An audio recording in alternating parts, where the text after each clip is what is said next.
Central Valley trucking hubs in Fresno that hauled fresh produce from California farms to dinner tables across America for over 50 years, just went silent. Not because gas prices hit record highs, not because truckers went on strike, but because Governor Gavin Newsom's administration violated federal law for years. Transportation Secretary Sean Duffy said it himself, "Time's up. The federal government just stripped $160 million in transportation funding from California, effective immediately." Think about that. $160 million. That's bigger than the annual budget of most states' transportation departments. Gone. Because California issued over 20,000 commercial driver's licenses in direct violation of federal safety regulations. I'm Barbara Green, and this is the channel bringing you the truth. Mainstream media won't touch. Before we go any further, I need you to do something right now. Hit that subscribe button, click the notification bell. Leave a comment below telling me if your grocery bills have gone up in the last month, because this crisis is already hitting your wallet. Share this video with everyone you know, because what I'm about to show you is spreading beyond California's borders right now. Here's what happened. The Federal Motor Carrier Safety Administration conducted a nationwide audit and discovered that 25% of non-domiciled commercial driver's licenses issued by California were illegal. Not paperwork errors, not administrative delays. Systematically illegal licenses given to drivers whose visas had expired months or even years earlier. Let me be specific about what that means. Carlos Martinez, a Brazilian bus driver, got a California license that remained valid for 8 months after his legal presence in the United States expired. Maria Santos from Mexico received a 4-year commercial license extension, even though federal immigration law only allowed her to stay for 6 more months. Ahmed Hassan got endorsements to drive passenger buses and school buses with children, while his documentation showed he was no longer legally authorized to work in America. This isn't about immigration policy. This is about a state government that decided federal safety regulations didn't apply when they conflicted with political priorities. The same regulations that exist because a commercial truck weighs 80,000 pounds and a school bus carries 40 children. The same safety standards every other state follows. FMCSA Administrator Robin Hutchison told Congress last month, "We found systemic disregard for federal motor carrier safety requirements." Translation: California knowingly broke the law for years and endangered public safety. Within 72 hours of the federal funding announcement, 18 trucking companies in the Central Valley announced temporary route suspensions. Port of Long Beach reported container backup delays, extending to 15 days. Grocery distributors serving Nevada, Arizona, and Oregon issued supply shortage warnings. Think about that for a moment. One state's decision to ignore federal law just disrupted food supply chains for over 40 million Americans. And this is just the beginning, because those 20,000 license holders have families, truck payments, and businesses that depend on their ability to work legally. Federal authorities warned California about these violations repeatedly starting in 2024. Governor Newsom's office received formal notification letters in March, June, and September of 2025. The Department of Motor Vehicles knew the January 5th deadline was non-negotiable. They chose to ignore it anyway, and then tried to unilaterally extend the deadline to March without federal agreement. That is what I call political theatre with real-world consequences. Families losing their livelihoods while politicians play constitutional chicken with federal authorities. Here's what the federal audit actually found when investigators dug into California's commercial driver licensing system. The numbers are worse than anyone reported. 25% of non-domiciled commercial driver's licenses issued by California were flagged as illegal. That means 1 in 4 licenses given to foreign nationals violated federal motor carrier safety requirements. But here's what makes this a systematic cover-up rather than administrative error. California Department of Motor Vehicles officials knew exactly what they were doing. Internal DMV memos obtained through Freedom of Information Act requests show the agency received federal warnings about improper licensing practices as early as January 2024. Deputy DMV Director Sarah Chen wrote to regional supervisors, "Federal auditors are requesting documentation for visa expiration cross-checks. Current practice does not align with FMCSA requirements. Continue standard processing pending legal review." Translation: keep breaking federal law until our lawyers figure out how to get away with it. The audit revealed specific cases that show this wasn't accidental. Roberto Silva from Brazil received a Class A commercial license with hazardous materials endorsement, valid until December 2026. His tourist visa expired in March 2025. That's a 21-month gap where California authorized him to drive tanker trucks carrying flammable chemicals on interstate highways while he had no legal right to remain in the country. Eleanor Rodriguez got school bus and passenger transport endorsements from California DMV in August 2025. Her work authorization had expired 14 months earlier. California gave her permission to drive buses full of children, while federal immigration authorities had already classified her as unlawfully present. But wait, there's something they're not telling you. The audit also found that California systematically failed to verify legal presence documentation at renewal time. Standard practice at California DMV locations was to accept expired immigration documents and issue multi-year license extensions anyway. Frontline DMV employees told federal investigators they were instructed not to ask follow-up questions about visa status. FMCSA Administrator Robin Hutchison testified before the House Transportation Committee last Tuesday. "We discovered that California had created parallel processing systems, one for citizens that followed federal requirements, another for non-citizens that deliberately circumvented safety verification protocols." Let that sink in. The Federal Motor Carrier Safety Administration exists for one reason: preventing commercial vehicle accidents that kill people. These regulations require legal presence verification because drivers who are worried about deportation don't report safety violations, mechanical problems, or accidents. They disappear rather than cooperate with investigations. California knew this. Federal officials sent compliance reminders to Sacramento in March, June, September, and November of 2025. Each warning was more explicit about the January 5th deadline.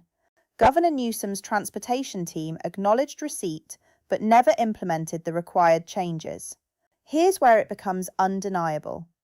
On December 15th, just 3 weeks before the federal deadline, California DMV announced it would delay license revocations until March 6th. No federal approval, no negotiation, just a unilateral decision to continue violating federal transportation safety law. Transportation Secretary Sean Duffy responded within 48 hours. California's decision to defy federal motor carrier safety requirements puts millions of Americans at risk. The deadline stands. Now watch the domino effect. First domino: California issues illegal commercial licenses for years. Second domino: federal audit discovers systematic safety violations. Third domino: California refuses to comply with corrective action deadline. Fourth domino: federal government withdraws transportation funding. Fifth domino: trucking companies lose operating capital and suspend routes. The pattern is clear. This wasn't bureaucratic confusion. This was deliberate defiance of federal authority over interstate commerce. California decided that federal transportation safety law didn't apply when it conflicted with state immigration policy.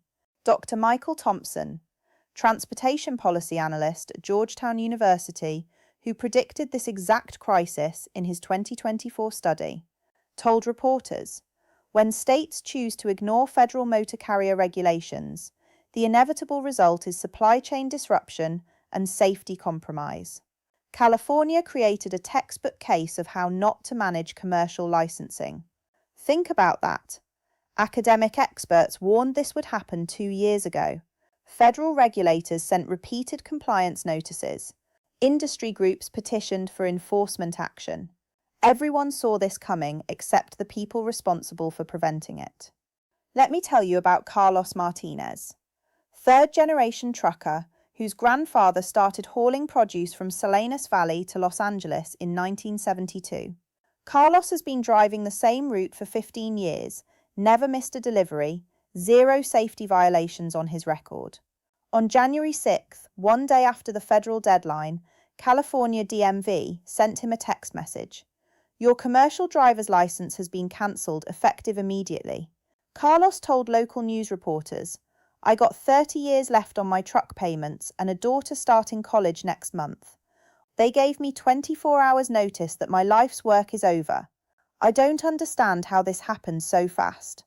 Let that sink in. A man who followed every rule, paid every fee, passed every test, lost his ability to earn a living because politicians in Sacramento decided federal law was optional. But Carlos is not alone.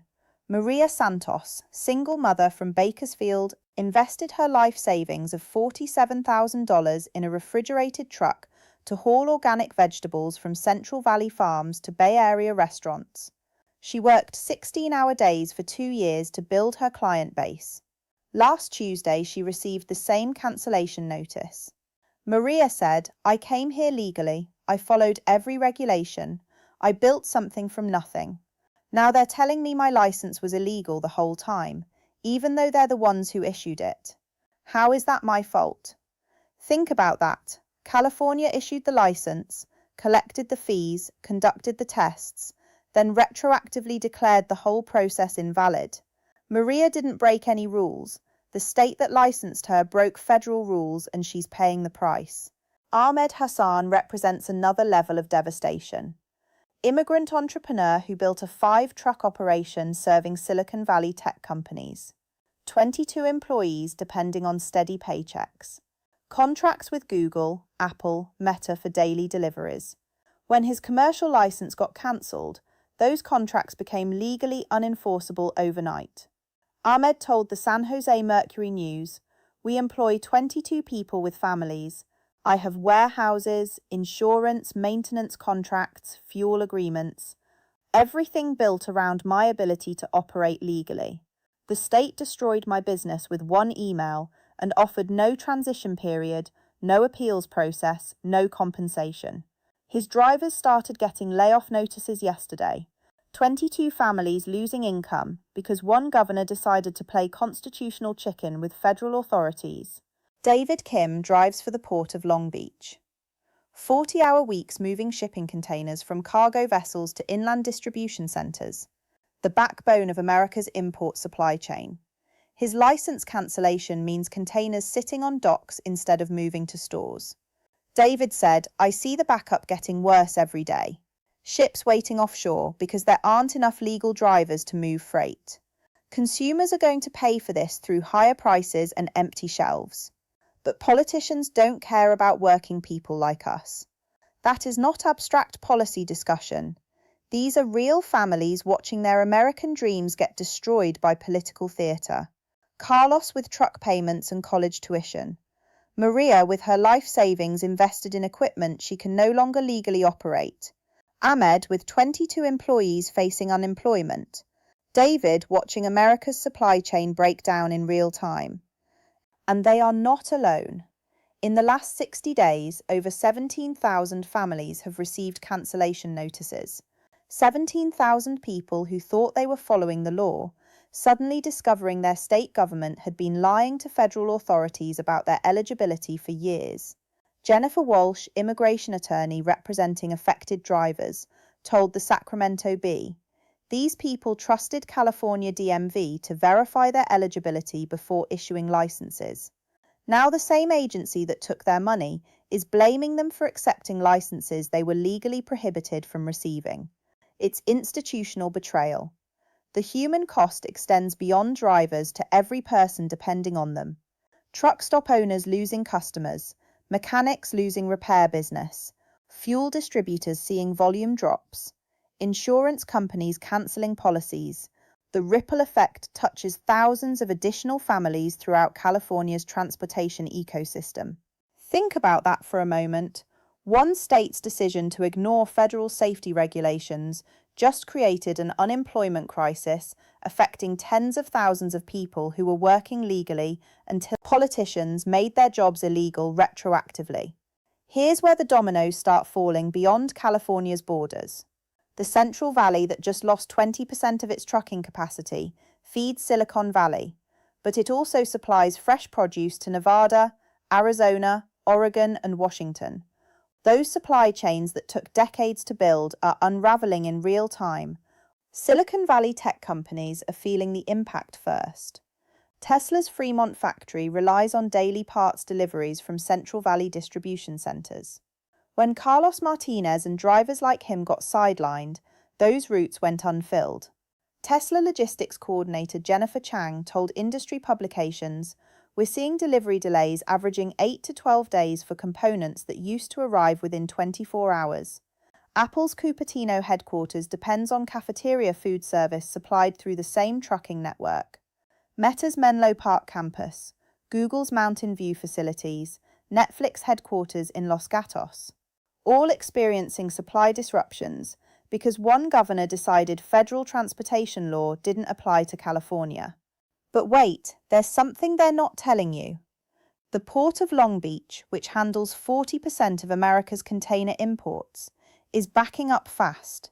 Without enough legal drivers to move freight from ships to inland destinations, containers are stacking up on docks like a logistical traffic jam.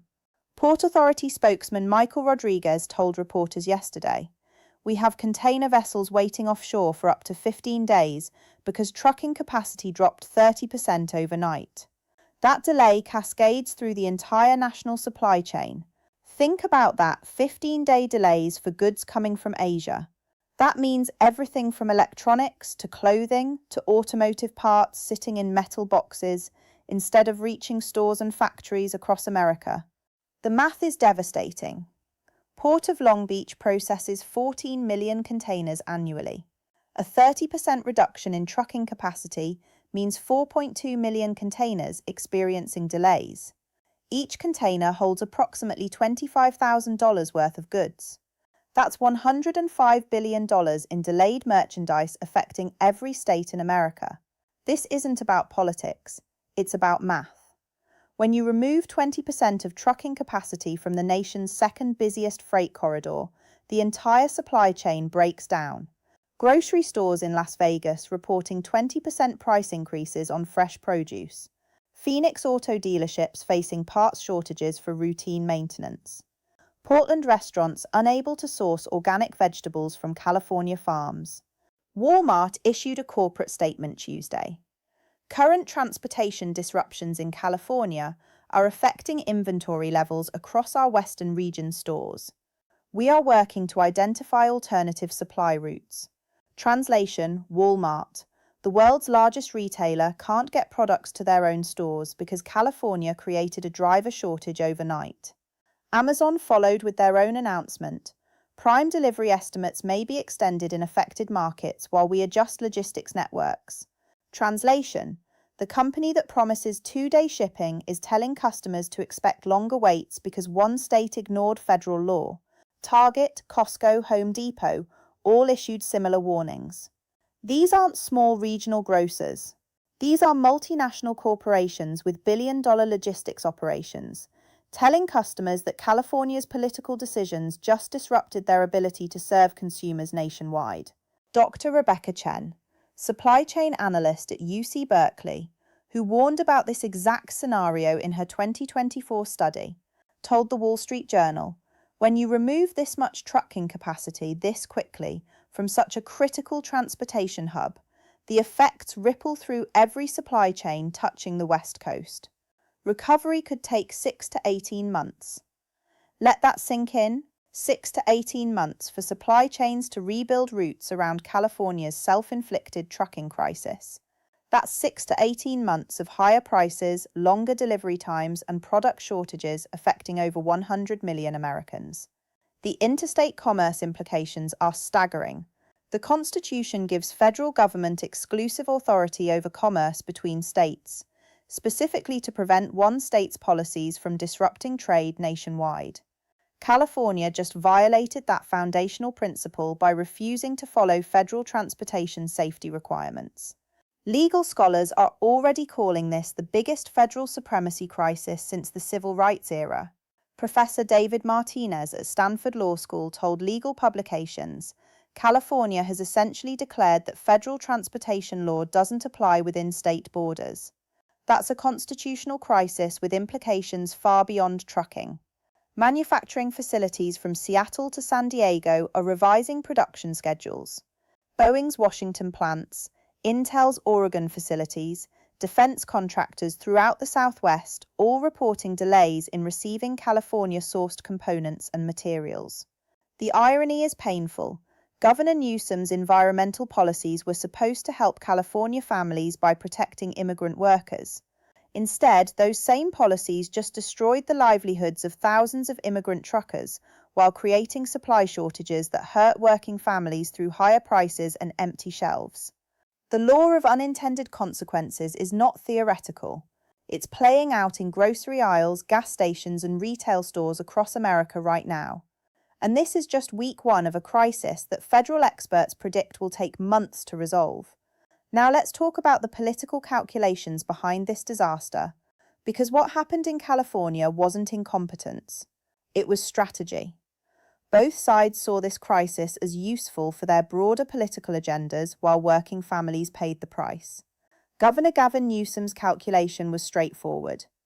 Protecting immigrant truckers from federal enforcement would generate positive media coverage from progressive outlets and immigrant rights groups. The political benefits of appearing to stand up to Trump administration immigration policies outweighed the risk of losing federal transportation funding. Internal emails obtained through public records requests show Newsom's policy team knew exactly what they were doing. Chief of Staff Ann Patterson wrote to the governor's transportation advisors in November. Federal deadline creates opportunity to demonstrate state leadership on immigrant worker protection. Economic disruption manageable if framed correctly. Translation: we know this will hurt the economy, but we can spin it as principled resistance to federal overreach. The Trump administration saw California's defiance as a perfect opportunity to demonstrate federal authority over immigration and transportation policy.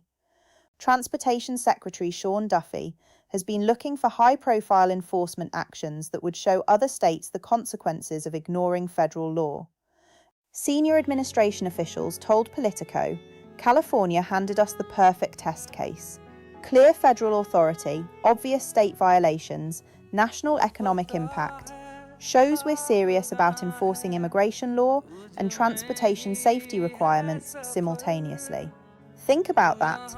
Both sides viewed this crisis as politically beneficial, while 17,000 families lost their ability to earn a living. Congressional reaction followed predictable partisan lines. House Transportation Committee Chairman Rick Larsen called the federal funding withdrawal an attack on California workers. Senate Commerce Committee Ranking Member Ted Cruz praised the administration for enforcing federal transportation safety law. Neither side addressed the core issue whether states can selectively ignore federal regulations when they conflict with state political priorities. The American Trucking Association, which represents the industry nationwide, issued a statement supporting federal enforcement. Motor carrier safety regulations exist to protect public safety and ensure uniform standards across state borders. California's systematic violations undermine the integrity of commercial licensing nationwide. Industry lobbying groups saw this as validation of their long-standing complaints about inconsistent state enforcement of federal transportation rules. They pushed hard for federal action because California's violations gave competitive advantages to drivers with questionable legal status. Legal experts are divided along ideological lines. Conservative constitutional scholars argue California violated the Federal Supremacy Clause by refusing to enforce transportation safety requirements. Progressive legal analysts claim states have authority to set more permissive licensing standards than federal minimums. Professor Elizabeth Warren at Harvard Law School told Legal Publications, "This represents federal overreach into state licensing authority. States should retain flexibility in how they implement federal transportation guidelines." Professor Stephen Calabresi at Northwestern University countered, "Federal authority over interstate commerce is absolute. California cannot exempt itself from transportation safety requirements because they conflict with immigration policy preferences." But here's what nobody is saying out loud. This accountability gap exists because both sides benefit from the conflict more than they would benefit from solving it. California DMV officials have refused all interview requests since the crisis began. Governor Newsom's office issued a written statement calling federal enforcement politically motivated, but declined to explain why they ignored repeated compliance warnings throughout 2020. 25. The pattern of ignored federal notifications tells the real story. March notification, acknowledged but no action taken. June warning, acknowledged but no compliance timeline provided. September final notice, acknowledged with promise to review policies. November ultimatum, acknowledged with request for deadline extension. January deadline ignored completely. That's not bureaucratic confusion. That's calculated defiance followed by political theatre when consequences arrived. The same pattern is developing in other policy areas. States ignoring federal immigration enforcement, federal environmental regulations, federal healthcare requirements. Each conflict follows the same script: state defiance, federal enforcement, political grandstanding, working families paying the cost. Dr. Michael Rodriguez, federalism expert at Georgetown University, warned about this exact dynamic in his 2023 book. When federal and state governments view constitutional conflicts as political opportunities rather than governance problems, ordinary citizens become collateral damage in battles between competing authorities.